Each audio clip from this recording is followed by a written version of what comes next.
the Mindset Athlete Podcast, and I'm your host, James Roberts. I'm a two-time Paralympian and owner of James Robert Fitness, which is an online training, nutrition, and mindset coaching business. First of all, I'd like to thank Lauren Williams for suggesting this quote to the show.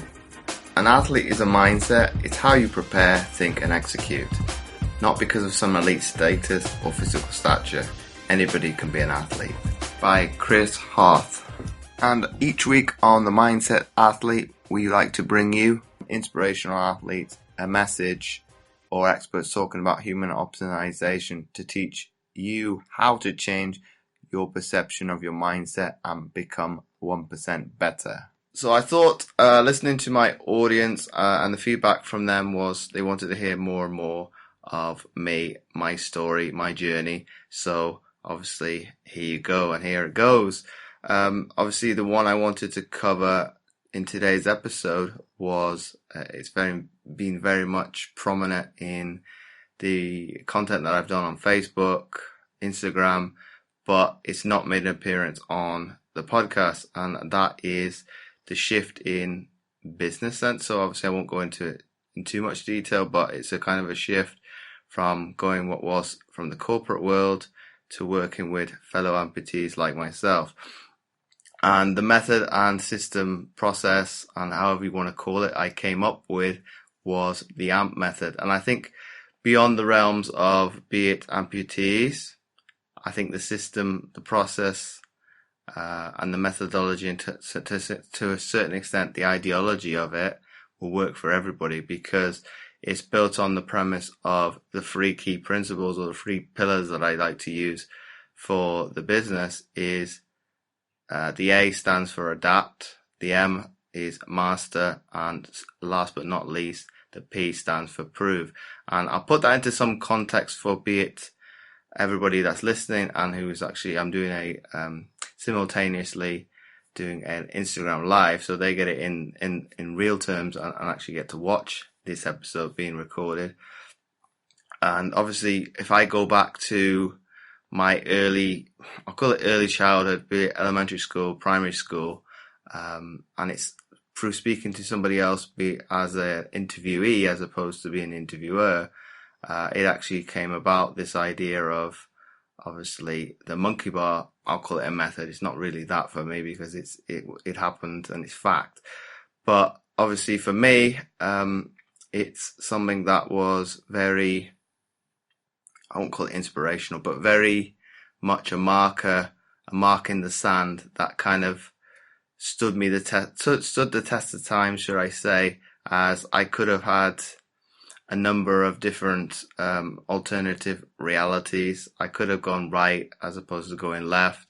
I reached that fork in the road, and it's kind of instilled a mindset where I play things down because of that mindset back in the day, because it's built on be very much an adaptable mindset that, okay, this is an adverse situation that has occurred and has transpired, but I don't see it as that. And I think because I've got that kind of mindset, I'm willing to try anything.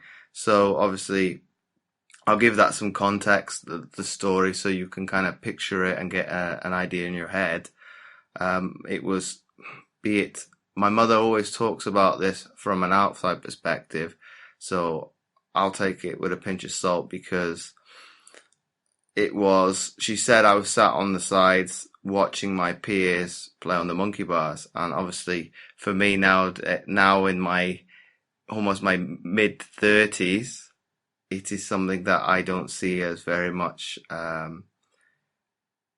poignant, because it's not that big a deal, because whether or not I overcame it or not, obviously it's no big deal now, because it's something that's easy, and it transpires that I could do it without trying. But I think at that time, at such a young age, I could have been could have make or broke me, because that's the difference between being a disabled individual and an able-bodied individual, because that is the barrier that is kind of limiting my ability. And I think because I didn't see it as that, and I kind of looked at having that I'll call it a master and trying to adapt my environment.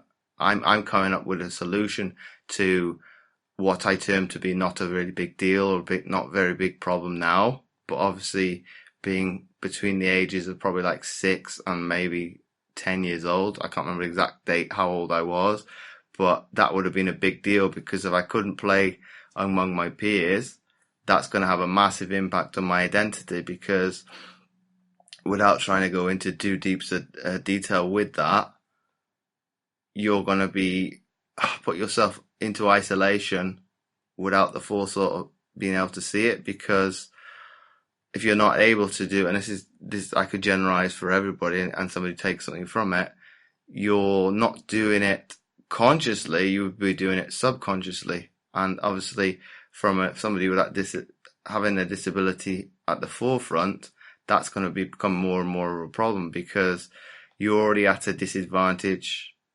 already, having that impairment and being, I'm going to call it different as opposed to being termed disabled, because you're already having to do things not necessarily differently, but having to adapt and having to adjust to what society is terming to be normal. So I think from that basis, or that situation occurring, has implemented probably the basics and probably the foundations on my, obviously my core beliefs, my morals, and the identity that I see fit. Because obviously if it hadn't been having to come up with a solution to a problem, I wouldn't have been coming up with something that's obviously looking at being adaptable, mastering, and then proving. And obviously when I say proving, I mean proving to myself that it can be done, and proving to others that you can't confine me to a box. And I think everybody can heap something from that method that I've come up with, for obviously from a purpose of I'll coin it marketing for working with amputees, because it's playing on the word amp. But I think everybody, be it if you have an impairment or not, you can take something from that method, because I think everybody needs to be adaptable, flexible with their environment, whatever transpires with that problem. Obviously, nobody is perfect, and nobody can, to a certain extent, master something from the very beginning. And I think that's something I've learned as an athlete, with being in that bubble, that inner circle, that kind of environment that is, okay, on the one hand it's very positive, but you don't think of all the other people on the outside and the periphery that to a certain extent say, oh, I can't emulate you because I can't see the relatability to you, because I never see myself being thrust into that position. Well, okay, for a certain extent, that's you saying I can't. I would probably question you and say, why can't you? Because to a certain extent, it's either a thought process that you've put there subconsciously by repeating it over and over again to yourself, that, okay, whatever this difficult situation transpires, I can't live up to it. But I question to you, why can't you? Because at the end of the day, those thought processes that you endure are either put there by yourself through a term of repetition, or it's somebody else that's put those ideas into your head, be it from an outside perspective. It doesn't necessarily, I'm not talking to just people with a disability or an amputation here. I would say to everybody, because if you start believing people kind of saying to you, can't do this, you can't do this, you can't do that, should I say, sorry, you're going to start to believe that yourself, because you don't have the ability to probably disattach that thought from the emotion, and you start to believe that. And obviously anything that you believe over a period of time, you will put into becoming reality. And obviously the final point of the pillars of the AMP is obviously proved, like I said early on in the episode, is obviously to prove to yourself that you're capable of doing it, and proving to other people that you can achieve whatever you set out to do. And I think it is a difficult one, be it from that premise. People will argue with me that, be it if I bring up the idea of somebody questioned me on Facebook, I'm going to say a couple of months ago, with if I use this pillar more specifically, as they kind of put it as, because you are strong-willed in your identity, you always got an axe to grind, a chip on your shoulder to kind of prove people wrong. And I disagree with that to a certain extent, because I know at the end of the day, I'm content in myself, because if it will appease me or please me at the end of the day, if somebody dislikes me, dislikes whatever I put out, oh well, I'll live. And if they don't like it, you can't always please everybody. And I think, be it the nature of the beast of obviously trying to have a chip on my shoulder and an axe to grind and kind of prove people wrong. Yes, undoubtedly, yes, I did believe that when I was younger. That probably left me once I'd retired from the international scene, because I had nobody to prove wrong. I've lived up to the expectations of myself. Okay, you could say that from a standpoint of how I viewed success has ever changed, and that's probably why I'm content with where I'm at now, because at the end of the day, I would like to use, probably, be it speaking with Sean Harper on my show, it would have been about 2 weeks ago when I aired it, my definition of viewing success versus winning, I would like to take the latter, because obviously, I'm not going to give too much away. I would say go and listen to that, because the words that he speaks are golden. I wouldn't like to detract from that. So obviously, I would recommend you go listen to that one. But that's having an immense impact on how I think towards success, because I kind of looked at it in a different light before speaking to him.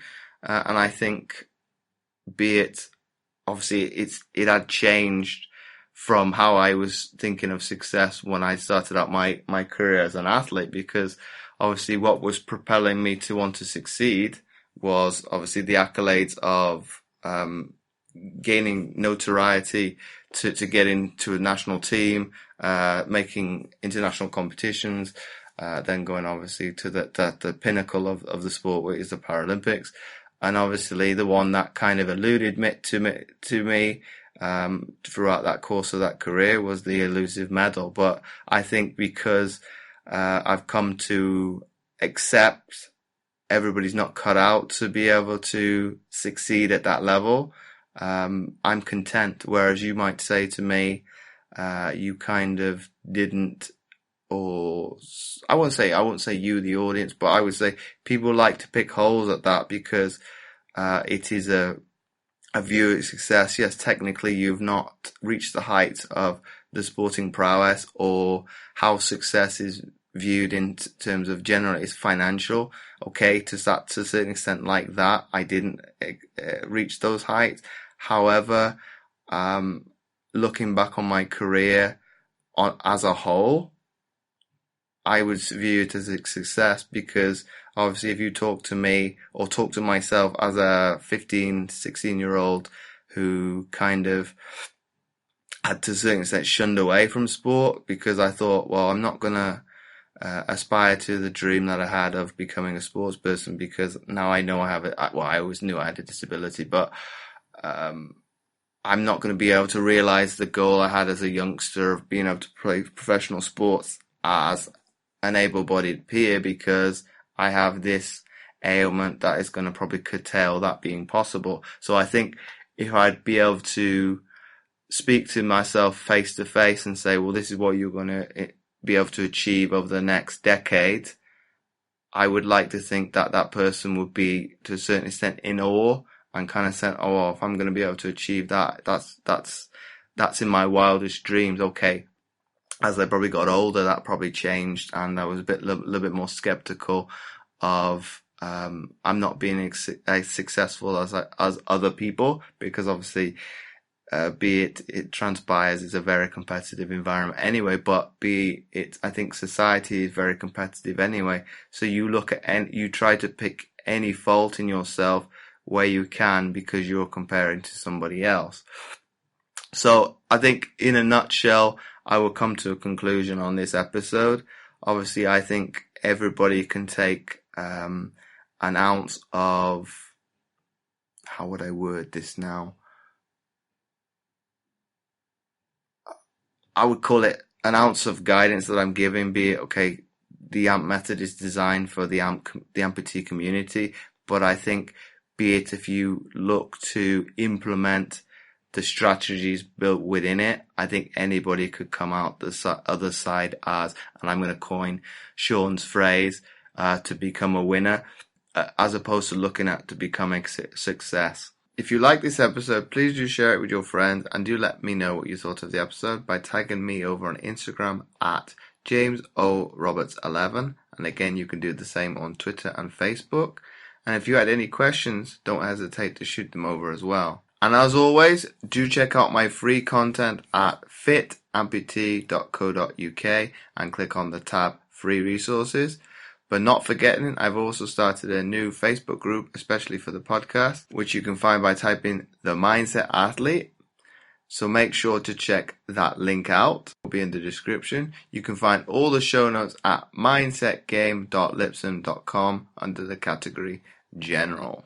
So once again, thanks for listening, and I'll catch you next week for another episode of the Mindset Athlete podcast.